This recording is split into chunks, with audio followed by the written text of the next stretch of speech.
রবিবার দুপুরবেলা টালিগঞ্জের কাছে একটা জায়গায় একটু কাজে বেরিয়েছিলাম।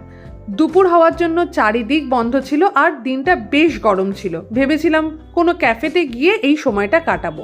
শেষকালে টালিগঞ্জের কাছে একটা রেস্টুরেন্টে আমরা একটু বসার জায়গা পেলাম। এটা মঙ্গলবার বন্ধ থাকে। ভেতরে গিয়ে দেখলাম ভেতরটা কিন্তু বেশ সুন্দর এবং কোজি, কিন্তু আমাদের লক্ষ্য হলো একটু ঠান্ডা খাবো আর একটু ঠান্ডার মধ্যে বসবো। মেনু কার্ড খুলতে শুরু করলাম, তো অনেক খুঁজে পেতে শুধুমাত্র একটা জিনিসই আমাদের মনে হলো এইটার দামটা বেশ কম আর অনেকক্ষণ ধরে খাওয়া যাবে। তো আমাদের ক্রিসপি চিলি একটা চিকেন চলে এলো।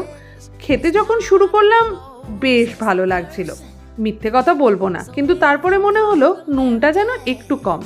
খাওয়া শেষে ভীষণ ঝাল লেগেছিল, তাই বিল পেমেন্ট করে বাইরে এসে চকলেট কিনে খেতে তবে ঝালটা কমলো।